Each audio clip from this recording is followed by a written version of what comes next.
all great stories have these elements. And that is, number one, there needs to be an inciting action. There needs to be something that kicks off the story. The second thing is there needs to be a protagonist. Who's the character that I want to care about, and what are they trying to accomplish? The third thing is there needs to be a clear antagonist. And an antagonist doesn't always have to be a person. It can be a disease. It can be anything. And then there needs to be a conflict and a resolution. It's important that you resolve the story. And these elements, as basic as they are essential to telling a good story.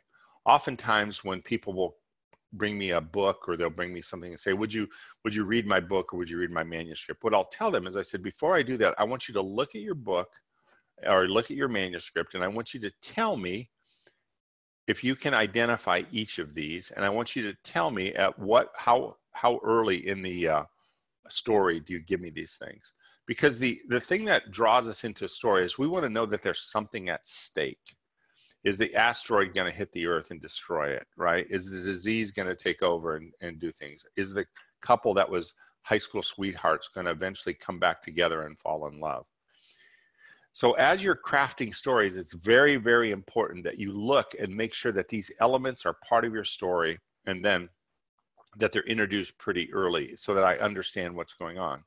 Now in the US, and I'm not sure this will translate to every culture, Star Wars certainly does, but one of the most interesting phenomenons in the US is there's a channel called Hallmark.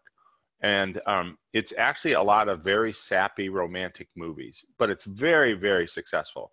And in fact, most people think like all the movies are the same. But the reality is if you watch Hallmark, you can identify these 5 elements, and you can identify what's at stake very early in the story. It may seem formulaic, but I would tell you that it's why people are drawn to the stories and don't even know it. And if you look at a movie like Star Wars, you could identify the same thing. But what's also interesting is if you take this outline and you think about the biblical narrative, it's actually following the same thing. Now, some might argue the inciting action was creation. I tend to think of it as the fall. Protagonist and antagonist, obviously the prince of this world is working against us. The conflict is that sin is death, but the resolution is Christ on the cross and eventually the New Jerusalem. And if you think about the story, that's one of the reasons why the gospel just is so satisfying to us, not only because of what Christ has done for us on the cross and how God has redeemed us and called us to be his people, but it just tells a very, very good story. In fact, the greatest story ever told was a book written of that title that actually talks specifically about the gospel. So it's important as you think about stories that they are not just for entertainment and distraction. Certainly they provide that, but that's not the only thing. They actually create opportunities for reflection and conversation. A good book, a good movie, a good song will cause people to talk about it. And it gives you opportunity to engage people in conversation. It also illustrates powerful concepts such as forgiveness, redemption, and sacrificial love. One of my favorite illustrations of this is there's a movie that was done years ago called The Mission.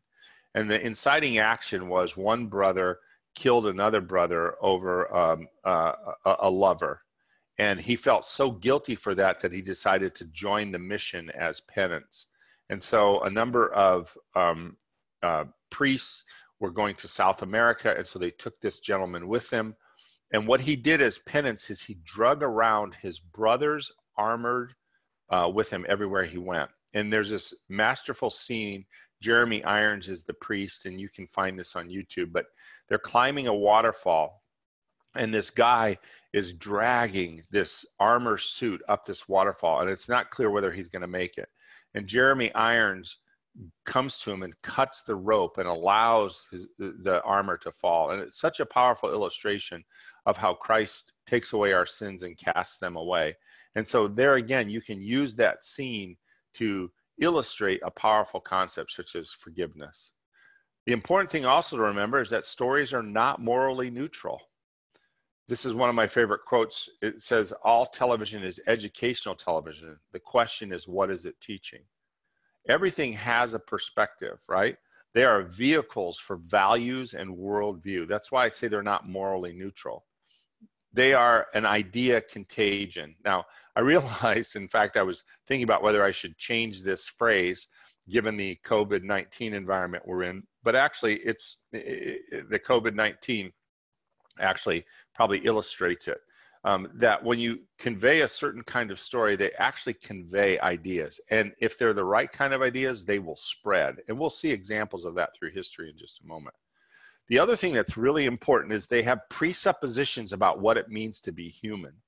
So when they include a character that may be engaged in a same gender relationship, they're making an assumption about what it means to be human. Or if they're creating some kind of environment that makes a particular statement about family or about adultery or something, they're making a presupposition about what it means to be human. And so one of the most important things that we have to do as we're discerning and watching things is try to understand what presuppositions the writer is bringing about what it means to be human, but also what can we bring in our stories to make that thing. So Ayn Rand is a well-known author. Probably the most famous work is Atlas Shrugged. It's been created in the movies, but it's a particular worldview that she has conveyed through this book. And this is a statement that she made. She said, "Art is a selective recreation of reality according to an artist's metaphysical value judgments." So Ayn Rand, who clearly was not a Christian, saw that when you tell a story, you are making a statement about metaphysical or spiritual value judgments, which is another reinforcement of why I say that they're not neutral. And history gives us examples of how this can work, right? So Voltaire is someone who was a French writer during the Enlightenment period. He was a prolific writer. He produced works in almost every literary form. He authored plays, poetries, novels, essays, historical and scientific works to promote Enlightenment ideas. His most famous work is a play called Candide, and in that he attacks religious and philosophical optimism. And there are many other works that were written to deride the Bible. But what's interesting if you study Voltaire is some of his ideas were thought to be controversial until he wrapped them into entertainment and made them as plays. The other thing that he was known for is he had a particular style of wit and humor. And so by using humor and exaggeration, he disarmed people and made it easier for them to accept his ideas. If you look at some of the examples in Hollywood, you'll see that too. Comedy, for some reason, disarms us.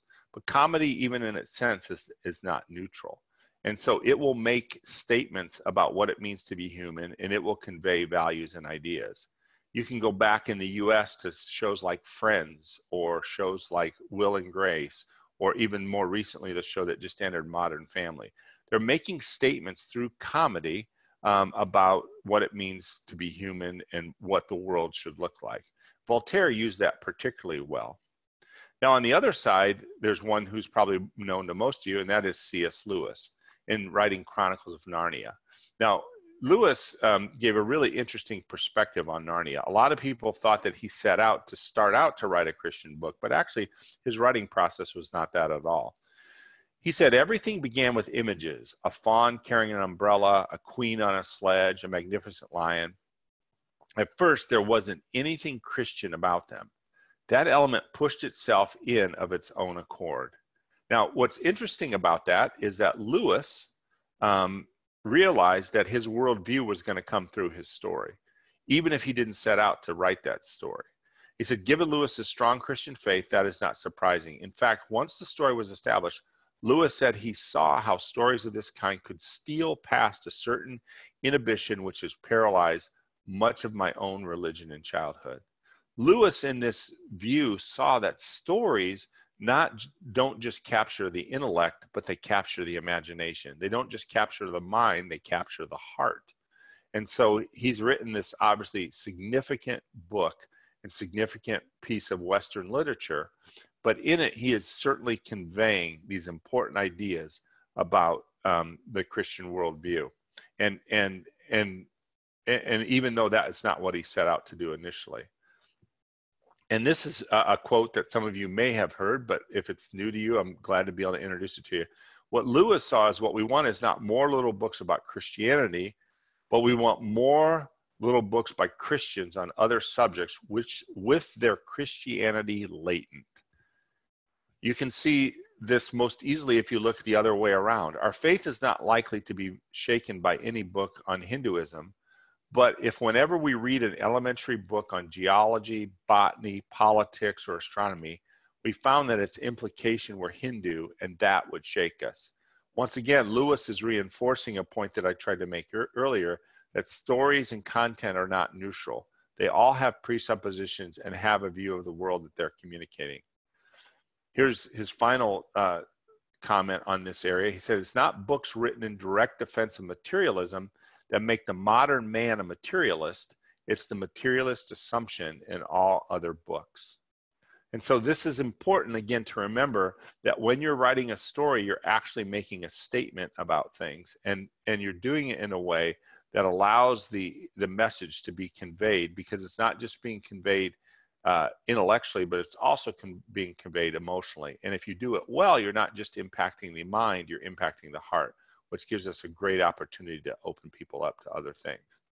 All right, so what can you do? And just so you know, because this is a pretty large group, I've actually left quite a bit of time for questions, and we may end early, but I know you guys have been going on for probably quite a few sessions, so I always want to make sure that I leave time for questions in a group this size. But so what can you do? Well, first of all, you need to ask yourself, what can you do to make your stories even more effective? So when you're writing a story, even if you're telling it personally, or you're telling the story about your ministry or what you're doing, what can you do to make your stories even more effective using these 5 essential elements of a story? I will tell you that very often what happens is that people start out by just doing what I call a fact spit about their ministry or about something. They'll tell a lot of the facts, but I can tell you that one of the most powerful things you can do is start with an inciting action. Tell me what kicks your story off. Tell me why your ministry is important to me. Tell me why you need to be involved in it. That's one of the most important things you can do. And then what can you do to take advantage of the opportunity to tell stories that impact lives? I had the privilege previous to this to just be a part of the media network. And one of the questions, or one of the statements that came out from one of the breakout sessions, was a woman who said, you know, oftentimes I sit here and I think I'm afraid to move forward, but this has inspired me and motivated me that I really need to take advantage of these things, not look at them as a bad thing, but say, what can I do to actually impact people by taking advantage of some of these technology changes and the ability to reach people in ways that you could never reach them even 2 decades ago. And then the other thing is, what can you do to support and encourage those who are storytellers and who want to impact people in all media? So what can you do to encourage young people who want to be storytellers, or people who are authors or artists or people in your community? Sometimes that's something financial, but a lot of times it's just a word of encouragement to keep them motivated. And these are all things that we can do, even if we are not personally engaged in telling stories right now. We need to be able to encourage those who are, because as I've tried to demonstrate through this, the ability to tell stories and the opportunity has never been greater. And so we need to make sure that we take every opportunity we can to do that.